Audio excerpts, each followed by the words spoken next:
Bonjour, c'est Anne-Sandrine Di Girolamo au micro des Ondes de l'Imo, le podcast immobilier attentif et curieux. Nous entendons ici et là les agents immobiliers annoncer choisir de n'utiliser plus qu'un seul portail immobilier afin de réduire leurs charges. Je reçois donc Cyril Janin, président de Bien Ici, afin qu'il nous explique en quoi on peut mieux utiliser la plateforme et donc optimiser ses résultats. Cyril Janin, bonjour. Bonjour. Faire le choix d'un seul portail immobilier, est-ce un choix que vous validez ? Je ne vais pas me mettre à la place de mes chers clients.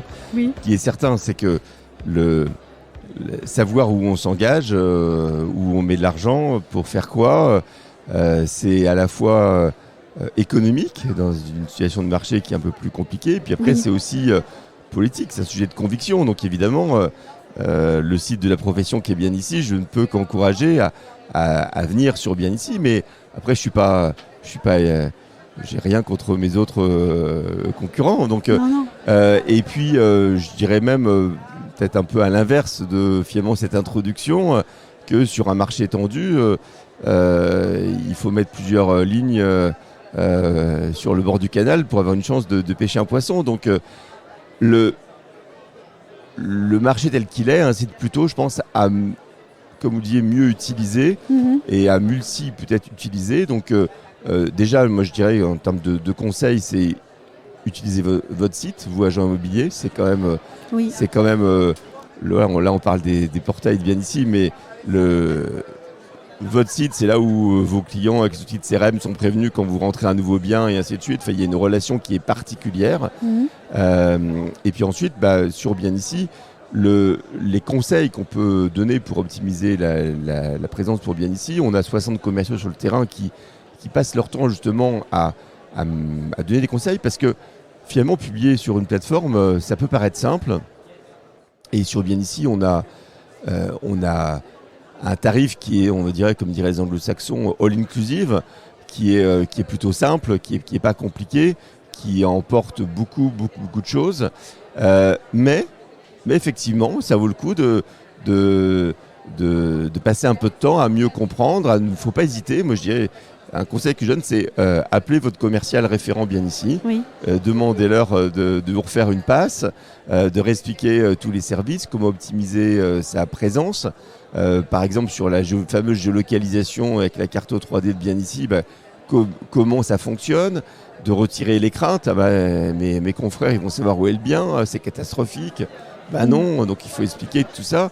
Et ensuite, on a beau avoir un très bon rapport qui a été pris sur le produit, on a quand même des options spécifiques. Si on fait de la gestion locative, si on est sur du luxe, si on veut vendre du neuf, on a des produits additionnels qui existent et qui sont pertinents. On fait aussi le référencement naturel et le référencement payant via Google du site de l'agence. On peut faire des campagnes d'emailing, de SMS sur des cibles hyper ciblées, sur des codes postaux, sur les intentionnistes de tel à tel âge. Enfin, on peut faire plein de choses. Et là, franchement, en 5 minutes, dérouler tous les produits, c'est compliqué.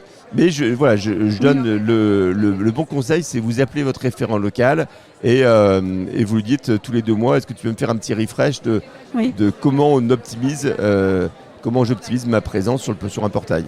Mais justement, est-ce que, tout de même, si vous me permettez d'insister, est-ce que vous constatez chez les utilisateurs de Bien Ici une méconnaissance de certaines fonctionnalités pourtant très intéressantes ? Si on devait mettre la lumière sur quelques-unes, ce seraient lesquelles ? Alors, il y a 2 questions. Il y a pourquoi ils utilisent et pourquoi ils mésutilisent. Ça vient aussi du fait que les agents immobiliers utilisent plusieurs portails. Oui. Donc, pour optimiser la présence, il faut se pencher sur les différents portails, comment ils fonctionnent. Donc, ça prend du temps. Le temps, c'est de l'argent. Et la tentation, c'est que je passe par mon outil de CRM, par mon logiciel métier, à qui je vais diffuser des flux d'annonces, où je vais parfois avoir le retour sur le nombre de particuliers qui ont répondu à telle ou telle annonce, est-ce qu'ils ont été jusqu'à la vente ou pas. Et finalement, parfois, il y a plus d'informations sur le logiciel métier que sur le portail. Oui. Donc, les agents immobiliers s'y connectent pas assez. Pourtant, s'ils ont un problème sur leur boîte mail, la copie de tous les contacts qu'ils ont eus se trouvent sur l'extranet. Donc ils y ont... Voilà, mais le chiffre que j'ai en tête, il y a peut-être que 7% des agents immobiliers qui se connectent vraiment sur l'extranet à l'endroit où ils peuvent par exemple le repositionner à la localisation d'un bien. Et tout ça, on leur permet de le faire, mais c'est relativement peu utilisé. Et ça, c'est dommage. Et je peux vous dire que je suis mariée à un agent immobilier. J'ai posé la même question à cet agent immobilier pour tester la bonne question il y a quelques jours. Et il m'a répondu exactement la même chose. Et je me demandais si c'était juste lui ou la plupart des agents immobiliers. Vous venez de répondre. Ben voilà, donc votre mari n'est pas unique, désolé. Quelles fonctionnalités de Bien Ici permettent à une annonce de faire la différence ? Moi ma conviction, là, c'est pas forcément lié à Bien Ici, c'est passer du temps sur le texte, sur la rédaction. Alors sur Bien Ici, comme on parle beaucoup du quartier, il y a le géologue, parler du quartier dans l'annonce aussi, puisque c'est ce qui est apprécié par les consommateurs quand ils viennent sur Bien Ici. C'est d'ailleurs la plupart des questions qui sont posées en premier en fait à un agent immobilier. Et puis souvent, souvent c'est pauvre le descriptif de l'annonce. Moi je sais que à titre perso, j'adore faire de la pub. J'adore la rédaction des annonces de Patrice Besse. C'est plutôt des propriétés un peu haut de gamme, des châteaux, etc. Et tout. Il fait aussi de la location saisonnière dans des lieux assez incroyables. Mais chaque fois que je lis une description d'annonce de ces agences immobilières, j'adore, c'est bien écrit, ça embarque le consommateur, voilà. Donc avoir une plume. Avoir une plume, ouais. Franchement, un bon logiciel et une bonne plume. Ouais, déjà c'est pas mal. Le monde d'avant et le monde d'aujourd'hui. Et puis, si je pourrais donner un petit conseil qui mange pas de pain, c'est nous on reçoit donc les flux qui viennent d'un logiciel, donc je sais pas, il y a à peu près 250 logiciels sur le marché, et on reçoit les photos dans un ordre. Oui. Et c'est la première photo qui est mise à côté du descriptif de l'annonce. Le fin fond du jardin. Et parfois c'est les toilettes, la salle de bain. Parfois c'est pas. Osé le dire comme ça. Parfois c'est pas la plus belle photo. Et juste là pour le coup sur son logiciel, se dire tiens, quelle est la photo qui va le plus accrocher, parce que nous, l'utilisateur, et quand il arrive sur le portail de Bien Ici, il va rentrer ses critères, il va chercher un diagnostic, un prix, une surface, un nombre de chambres, il y a accès PMR, le branchement sur les bornes électriques, il y a plein de critères. Mais après c'est une liste de résultats. Sur la liste de résultats, toutes les études et toutes nos études internes, ou même c'était fait, je crois, aux États-Unis, je ne sais plus dans quelle grande université, il y a une dizaine d'années, c'est la photo, la première photo sur la liste de résultats qui va faire qu'on va cliquer. Parce qu'avant, vous avez déjà rentré tous les critères. Vous savez que c'est entre 220 000 et 240 000, que c'est telle surface dans telle ville, tel code postal. Vous avez déjà tous les critères objectifs. Et ensuite, j'ai une liste déroulante, est-ce que je clique dessus ou pas ? Et là, c'est la photo qui fait la différence.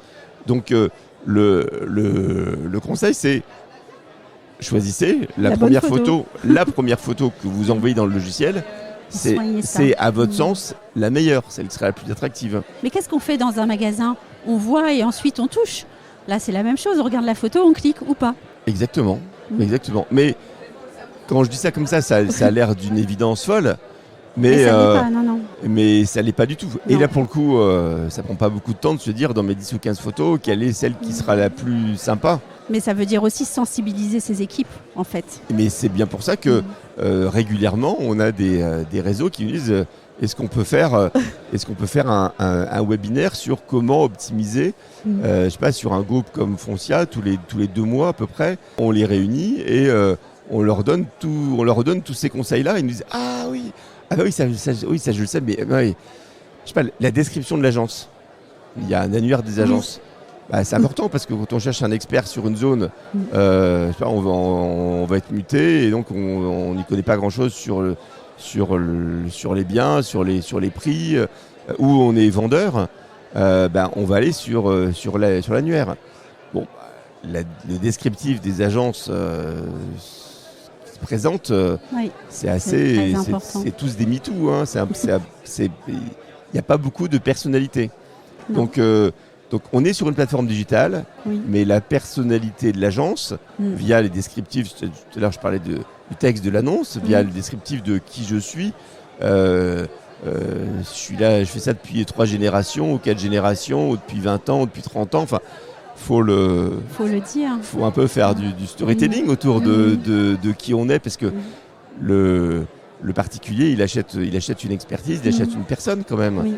Voilà. Donc sur la plateforme technique de Bien Ici, qui est une plateforme technique, une plateforme digitale, le conseil principal, c'est se mettre dans la peau du consommateur et se mettre sur son plus beau jour, avec ses meilleurs atouts. Mettre un peu de soi. Voilà. Oui. Est-ce qu'il y a des pratiques à complètement bannir pour avoir une annonce performante ? C'est vouloir tromper le consommateur.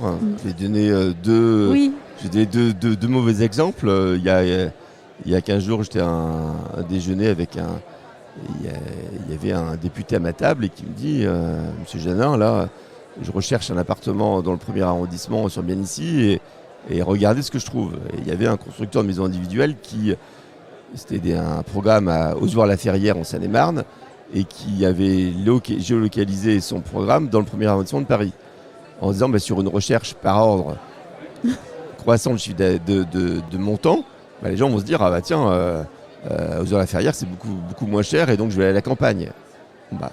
Ça c'est pas bon. Le nombre d'annonces où on vous dit j'ai bossé 7 ans à Aix-en-Provence, où on vous dit Aix-en-Provence, puis dans le texte de l'annonce il y a écrit à 15 minutes en voiture, c'est plus la même. Non. Et c'est hyper déceptif.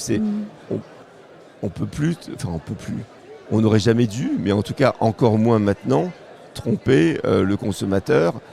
À titre perso, quand j'ai emménagé dans le 18e, je cherchais un parking et au bout de 6 fois où j'appelle des agences avec des annonces publiées et on me disait non mais là j'en ai pas, mais j'ai un truc à Saint-Ouen ou à Saint-Denis, monsieur Janin, c'est très bien. J'étais un peu énervé parce qu'en gros il y a une annonce qui sert d'attrape-mouche et puis derrière c'est pour vendre autre chose.